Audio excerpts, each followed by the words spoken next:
سر سید احمد خان پہلے مسلمان رہنما ہیں جنہوں نے مسلمانوں کو انگریزی پڑھنے پر عبور اور مسلمانوں سے چندہ جمع کر کے علی گڑھ کالج قائم کیا، جو بعد میں ترقی کر کے مسلم یونیورسٹی بن گیا۔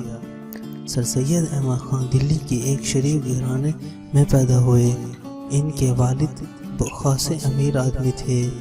امیروں کے بچے لاڈلے ہونے کی وجہ سے اکثر بگڑ جاتے ہیں، مگر سر سید احمد خان کی والدہ پڑھی لکھی دیندار نیک عورت تھیں۔ وہ اولاد کی تربیت کا بہت خیال رکھتی تھیں۔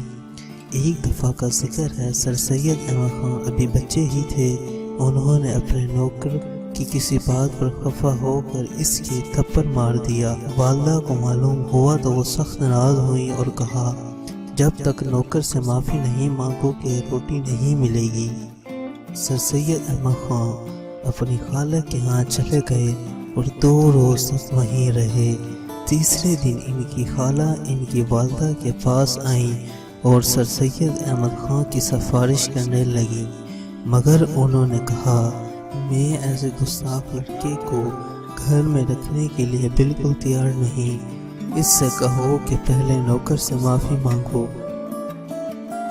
خالہ نے بڑی سفارشیں کی، مگر سر سید احمد خان کی والدہ اپنی بات پر اڑی رہیں۔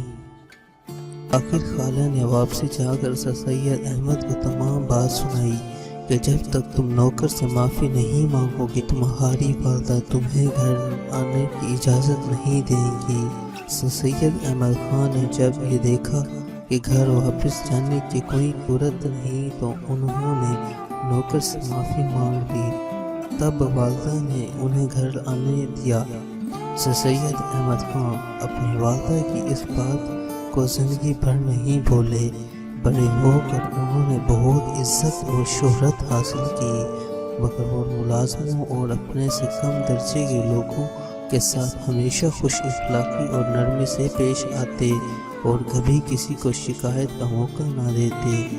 دوستوں، اس چھوٹے سے قصے سے ہمیں یہ سبق ملتا ہے، ہم زندگی میں جتنی ہی کامیابی ہو جائیں ہمیں دوسروں کی عزت کرنی چاہیے، کیونکہ عزت دیں گے تو عزت بھی لیں گے۔